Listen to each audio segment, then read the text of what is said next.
Salam Kamir, kekaguman ilahi mengarah pada iman dan rahmat. Saudara-saudari yang terkasih, saya mempunyai topi khusus, topi adat, yaitu topi dari Rote, daerah Kupang. Topi ini sungguh nyaman ketika dipakai untuk jalan di padang rumput yang hijau seperti yang ada atau savana yang banyak terdapat di Rote, terdapat di Kupang. Biasanya dipakai sambil naik kuda. Maka sungguh nikmat dengan naik kuda ini. Dan juga biasanya sambil bersenandung. Orang-orang yang tua-tua di Rote masih memakai topi adat seperti ini. Semacam godfather seperti itu. Maka saudara-saudari yang terkasih,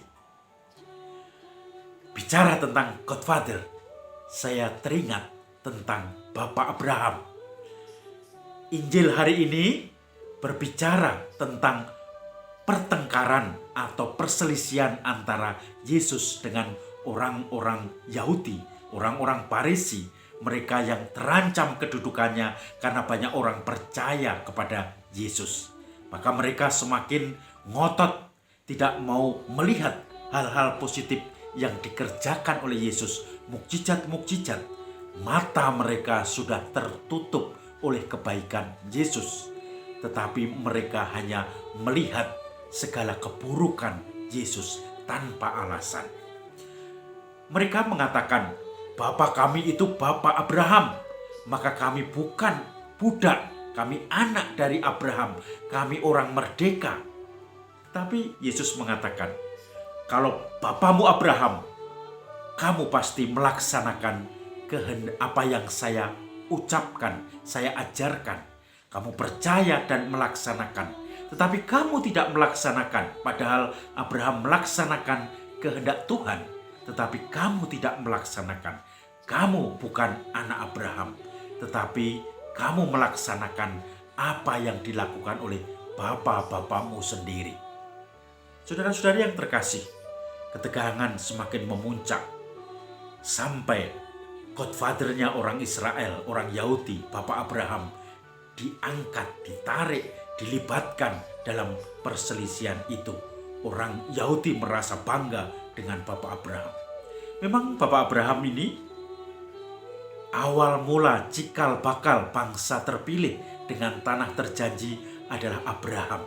Perjanjian antara Yahweh, Tuhan dengan Abraham. Waktu itu masih bernama Abram. Abraham harus meninggalkan kerabatnya, familinya, hidup relasi sosialnya, juga mungkin juga tingkat-tingkat sosial, reputasinya, juga sekaligus tanah terjanji, rumah kampung halaman sendiri. Dia harus meninggalkan itu ke tempat yang belum jelas. Yahweh hanya menjanjikan, kalau kamu mengikuti menerima perjanjian ini, keturunanmu akan banyak sekali seperti bintang-bintang di langit, seperti pasir di pantai, dan kamu akan sampai pada tanah terjanji yang akan kutunjukkan nanti. Saudara-saudari yang terkasih, Abraham memang orang beriman. Belum jelas, tapi dia percaya, dia yakin, dan dia melaksanakan. Akhirnya Abraham berjalan meninggalkan tanah Ur dan kemudian pergi ke tanah terjanji sesuai dengan tuntutan Tuhan. Dalam perjalanan Abraham sungguh merasakan penyelenggaraan ilahi Tuhan. Banyak kejadian-kejadian sampai dia mengumpulkan pengikut-pengikut, mengumpulkan ternak-ternak, kekayaan, sehingga dia menjadi orang besar. Semakin mendekati tanah terjanji, semakin menjadi orang besar. Akhirnya dia menikah dengan Sarah, dan dia yakin bahwa anak dari Sarah, walaupun mereka sudah lanjut usia, anaknya nanti pasti diberikan oleh Tuhan, dan anak itu akan berlimpah-limpah. Tetapi apa? Abraham diuji. Dia harus mengorbankan anak satu-satunya, yaitu Iskak, untuk dikorbankan, Abraham harus membawa kayu bakar sendiri bersama anaknya, kemudian nanti akan dipersembahkan, dibunuh, dipersembahkan pada Tuhan. Tapi Abraham yakin, beriman bahwa tidak mungkin Tuhan akan mencelakakan dia, mencelakakan janjinya, karena janjinya adalah keturunan. Dan akhirnya Abraham pun menerima keajaiban Tuhan itu, bahwa tidak perlu mengorbankan anaknya. Dan itulah nanti menjadi nenek moyang bangsa Israel. Saudara-saudari yang terkasih, iman Abraham telah diuji, maka Abraham bisa sampai mati setia pada Yahweh. Dan itu menjadi tolak ukur iman orang-orang Israel, menjadi godfathernya orang Israel. Maka orang Israel pun membanggakan Abraham di hadapan Yesus. Tapi Yesus membalikkan. Kamu boleh bangga pada Abraham, tapi kamu tidak menuruti iman seperti iman Abraham sendiri. Sehingga kamu justru menolak tawaran-tawaran Tuhan. Maka ketegangan nanti akan terjadi semakin klimak dalam pekan suci.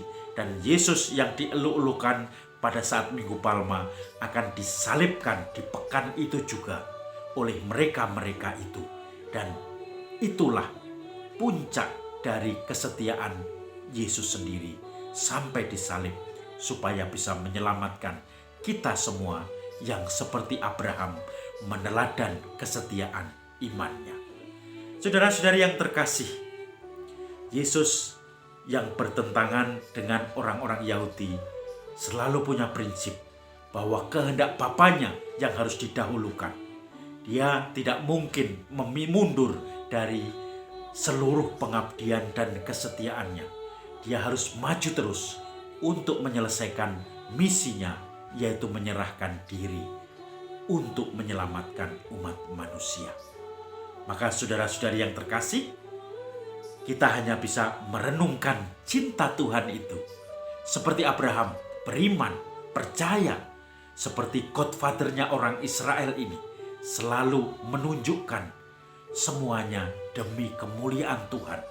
Selalu menomorsatukan Tuhan sendiri di dalam hidup kita, karena kemudian semuanya akan dilimpahkan kepada kita semua. Sampai seperti Abraham, tanah terjanji dan keturunan yang tak terhitung.